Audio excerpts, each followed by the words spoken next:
Propaganda ade bia emwa ema oman entumpon. Nenso one skill bia yen politicians no omosua no mo hu se Ghanaians yaje edi atum enu nti na omoda bia eyusu edi manipulative system no na omo have omo way through. Say ade a NC ye ade a enye nokre na all kan edi ato obi so, all in the name of painting yourself white and painting somebody black in order for you to gain favor. Send ye obit me how many elections inti. Menye ni say ye koso as oman eyesa ebebua amoman no atumpon. Most of our politicians use propaganda to win elections because obetna se na wadwe nsem bi ho enye nokre na waka edi egu ni opponent ni so. Ena Ghanaians ye na yeto aba no so no mo hu say sebe excuse me to say ya adwemu ha di omo beka bia no ye beji atum enu nti anytime they have the opportunity to speak they tell lies in someone enye nokre in someone omo ye in someone omo ni adanse bia efa ho then they tell we the electorate na yenso ye tie na ye gina so e de ato aba e de amom enu nti se ato aba no e de mom ewia they are not able to perform or fulfill their promises. The propaganda is something that is killing this country. Ubeje di say most of our political parties have propaganda secretaries.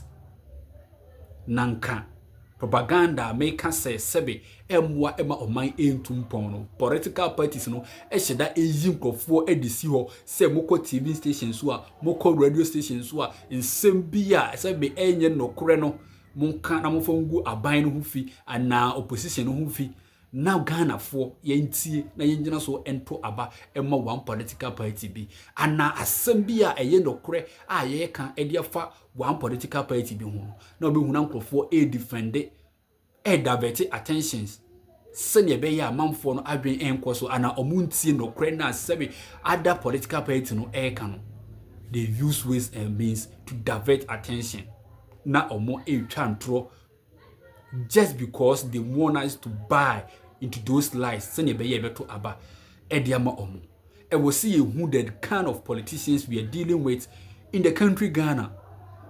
Me omina sabi entumi entumpon emududo na efri politicians no and I see political party leaders no omo na omomwa oman Ghana oman Ghana entumpon. It's wo hwe videos abeye na I am just talking about the politicians, not that I hate them. I don't hate anybody. But for the country to move forward, and until I'm a person who would see me no matwa bi esi so, send ye be ya, e betumi atwoto adwen, na ya boa ama oman Ghana etumi afa no ntoma efra. If you are not able to keep our politicians on their toes, na da bia say ye one DC, ye one PP, na ye no muhia, na ye boy ensem edema omo a, always they will pray with our minds. Na kan edie mpa de besi. Na ma obi na adwen se ma me nkotona TV so ma me nkotona radio so na me nka nsem wasebe enye nokre enkyere the general public na omo engine tum na omo emfatumi enhye mensa na sebi obi a wanya sa adwen no otu aba edema na ede be ade pa no betimi aye ede aboa oman no. Let us change our mentality as Ghanaians na yehu ye politicians no the kind of attitude they put out if they want us to vote for them. So I am going to share with you 5 ways politicians manipulate the public with propaganda. 5 ways politicians manipulate the public with propaganda. Kwan enum so a ye politicians no omo efa so edada yen ema ye tie omo nsem asebe enye nokre no etum na ye gina so eto aba edema omo eno ena mene wo eba abehwe no. Let's move on to the point 1 or the first point. Spreading lies about opponent. Eno na medi kan eka ye ewo me intro no mu no. Omo enim say asem yi American enye nokre anase nokre bia enim. Na se mankan so a nkofo na to aba no beka say oh aban no wo so no ana opponent no ye bibi papa, so they will continue voting for that person. And I said that political party no enunti inuma bia na se nsem bia omonnya yimpo no yenka engu omo so na nkrofo ne to aba no nso no ye kan omubetie no mo hu say sa nkrofo we omunye no mo to aba no e de amaye and so they know it very well in their minds sa asem yo mo kan enye no kore but esan say omu ahwe yen Ghanaians no ahu say omu twa intro e de kire na yetie nti then they sit on televisions, radio stations or any public gathering no mo twa nsem a enye no kore intro e de gu omu opponent no eso just to win our votes. Send be beto aba e de amo omunti. Telling lies about their opponents in order for them to win our votes. Inti ye say ya sebe ebeboa. De minimum says will be ya de na so ya de papa. Mem can say who opposition na ope kwan ababan munti. Then you tell lies about the thing. Wa wunim say ebeboa no. Because His Excellency the former president Nana Danko Akufo-Addo or ne Dr. Bawumia the drones be ebaye na deliver medicines to our various clinics and I say hospitals no say e be emergency bi na say hia aduro bi na say bi ni ho a then they deliver within short possible minutes no say ne be ya bitimi agina so age nipa no enkwa and this ndi bi ebe kan say drones no enye because it's going to capture women nakedness intinya ade a ebebua oman no. And so can say no crofo bi agidi onu ana wonim say that isn't the issue because obi yare na say yehia muja yehia aduro bi ebetumi agi nipa no nkwa car because of traffic ebema nipa no ayere awu but ewiemu the traffic bia anyho with this short possible time no aduro no ebe reach that destination no etimi agina so agi nipa no nkwa but okaye no crofo so agi to mu especially those who support that political party. And this for ye be NPP for so eye bi enye one political party ene yesa in this will be a waban mu na so ye ade ebeboa o mindful na the opponent no essence wo pekwan aba aban mu nti obehu na wo ka nsem asebe enye no kure just to divert the public attention from the good things that we are going to get from that thing na the bia using propaganda or telling lies in order for them to capture the minds or the attention of the public. Senior beya obu se ni wo aban mu no sebe ommo ne humoden na ye na ye wo opposition no e na sebe ye boye humoden se ya His Excellency John Dramani Mahama owo aban mu yi wo ye president of the country no wacha se omu opposition no especially NPP se government no kura o ye bibia beboa oman na omo be kan nsem bi asebe enye no kura e de afa ho senior beya manfo no be hu se ebia de man yi o mampanyi oye enye na emwa oman no because they are also looking for the opportunity to come back again. But they also ASA emwa emna NDC so ewo opposition no they were doing the same thing.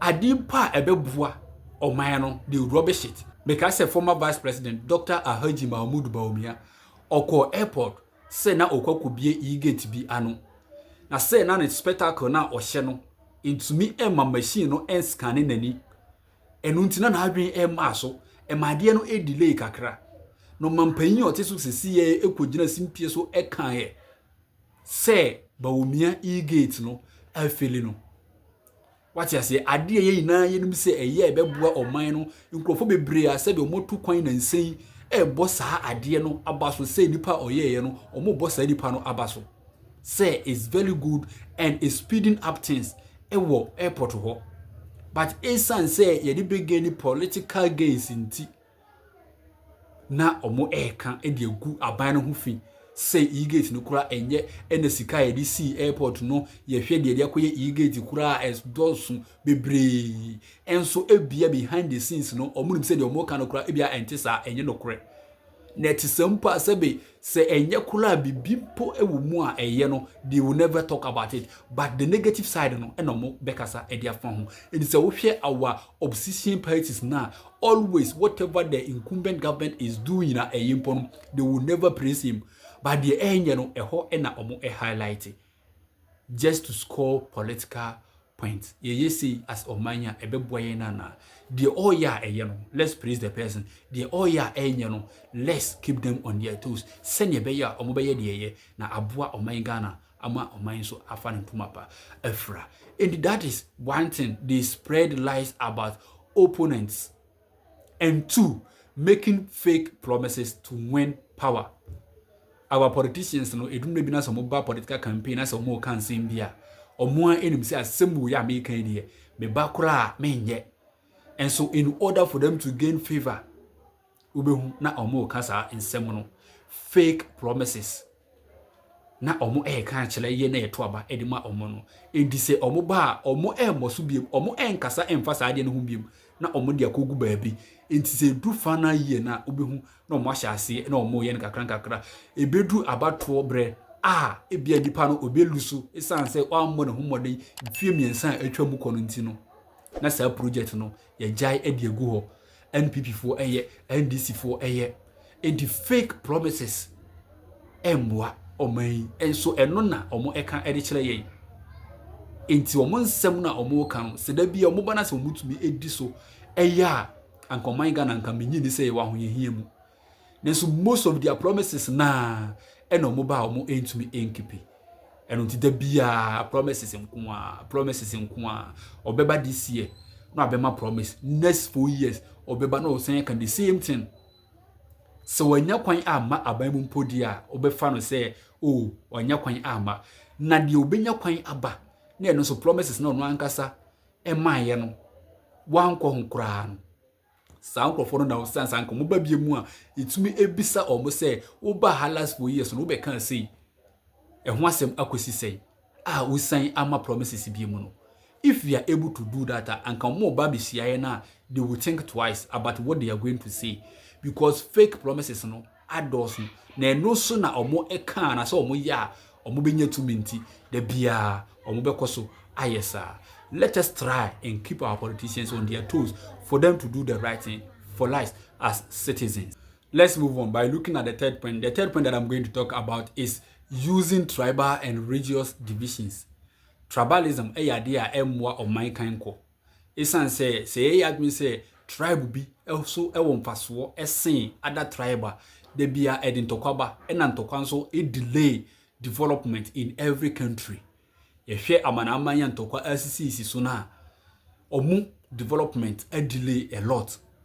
What you see ntokwa ade a ema oman entimi enko nanim eni se da bia bebu tribe bi animtia na ya adwin say tribe bi eso ewo mfaso a edonwantwi ena beba oman no emu na emwa ema development enkoso ena religious divisions ena ye Christians ye na ye doso ye mpese Muslims asebe omo iswa no ebeba bedi enso obikura etimi eka say Muslims no omo religion no eho ehia na Christian ana say Christianity ena eho ehia ewo say omo edi president ewo oman wemu nti ehwe the just ended elections na some asofo a omo ewo oman mu can say omo entiase emankramoni ema bidi omo so.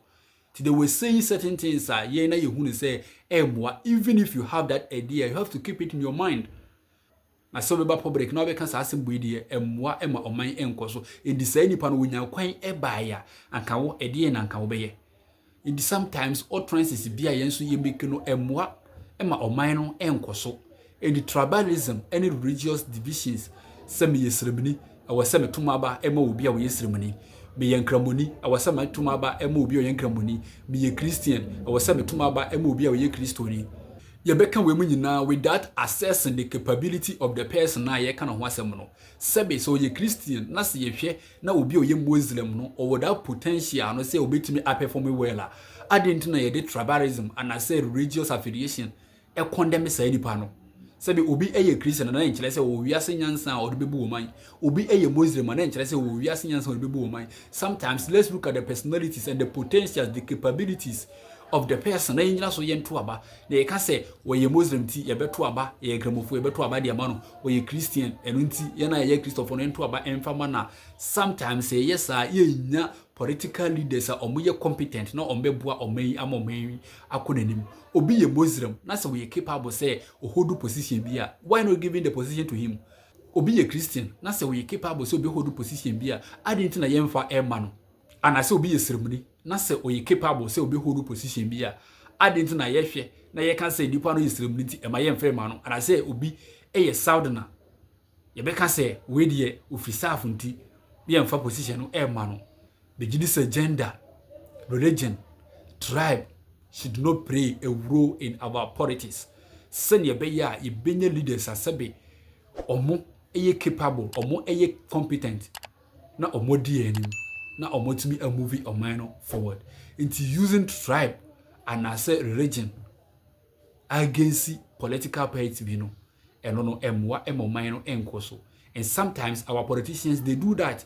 They use tribalism and religious affiliations and speak against somebody in order for the peoples to buy all those lies. Na omo rejecting nipa no. And so na bia na nipa no oye competent a obetumi aboa amaya chechere omaya no. And those tribalisms and religious affiliations no dey moma yentumi enyi emfiri ho as oman se pese oman Ghana etumi ekonanimu a. Let's think about it when we are making any tribal or religious remarks.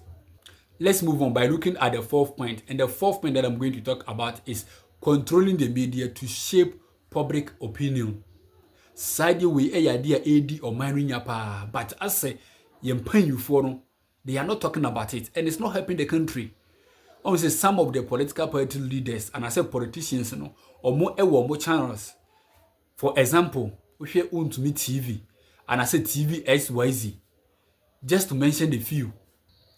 Side TV channels in way, utie or more, they are very partisan. And they say or more nipa ewa bay more. Whatever the party is doing, mfas will be crumple emma so emma or mine. General public can say no, ube no multi TV no so now they are defending. To me or more yet. TV SYZ or more yet. And this year also say as a mine politicians no will use those kind of tools to manipulate the system. Mwa or mano, separate to be ewa by muna say or more ewa TV station be a mobet naswa at least think about the nation. Na mon kano correct kakla the party no eya ebebwa or mano, mumo hundabru, the party no eyan swa emwa or mano, at least mukasa empahu. So the beya politicians who said no, even our own people are criticizing this policy. Na modi sebe muye NPP for na makwakotna untumi, muye NDC for na makwakotna SYZ. The mupebia no na moka the leaders no omo ye no say yes say enye na some TV stations bin so a omo no ye hu omo say they should be neutral no be hu na nkrofobia for ekira kwa kogisika bi nti mba be na TV no so no ana say mba be tena TV no so no na ensem a enye nokre for their own selfish interest nti no omo ka e de gu aban no hu fi sisi His Excellency John Dramani Mahama owo so no ube hu TV stations bia omo be kan nsem a enyo nokre e de afa ne ho eno mo so mo opposition no na omo kan nsem a enyo nokre e wo TV so e de chele aban na sebe otwamu elko no.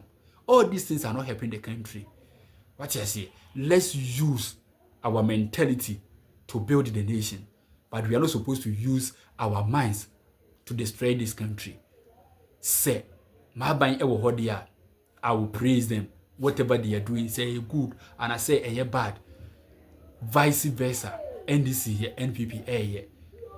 Your koso na ye say as time before, abebo manana. Emwa to the politicians that control the media to shape the public opinion. The no, then they are praising. The no, then they are attacking. Is this going to help the country?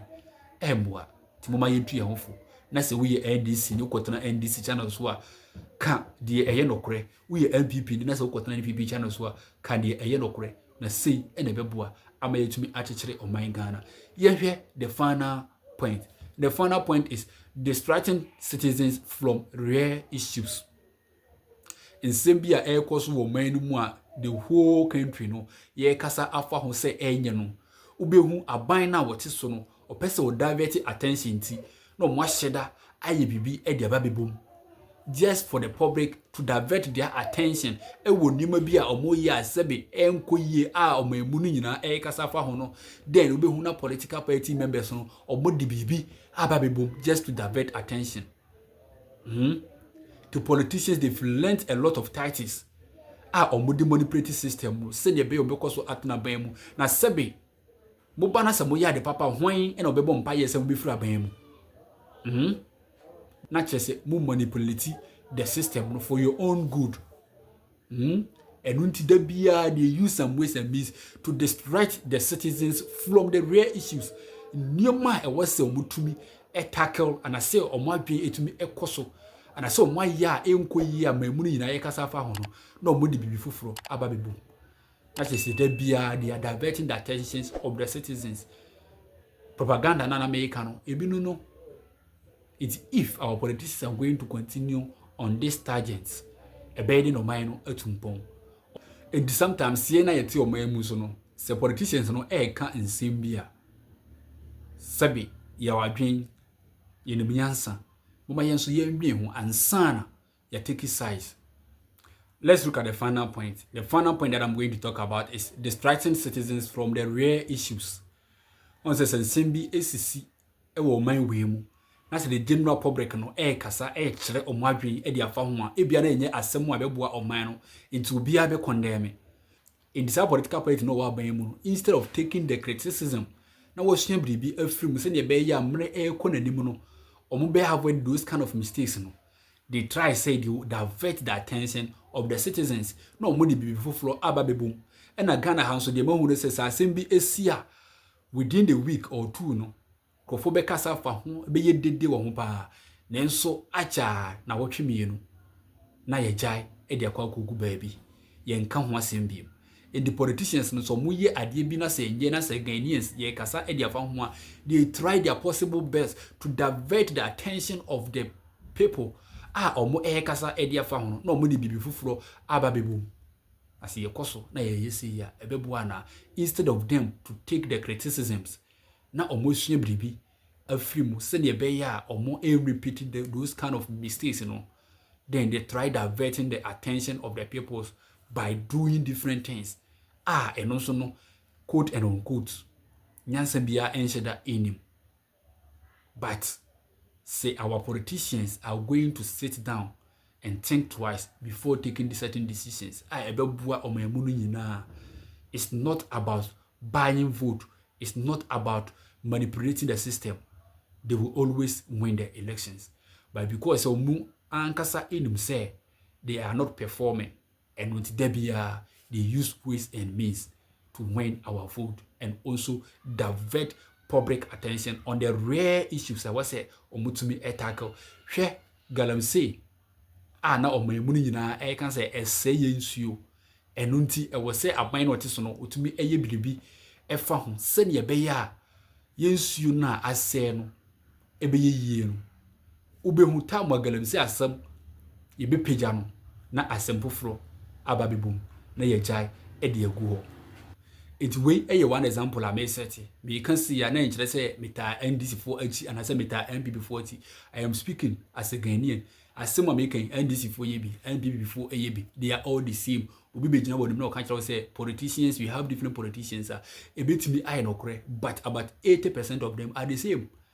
Or opposition or bekan someone air de guasum. It's similar can in a bam no pair bentin of cancer. Unya abano evia. Or forgetting in the noa kind ponona or can different thing. What I see, and this fonso, sa no motie. Inti A, ewa bay mua, B be attack, C, ewa bay mua, A be attack. Sa na air coso. Muma yintu yonfo, as Ghanaians, na a few videos, it's tips, Muma yemfa a baby, a womb, a seniors na any pumbakum for a trip.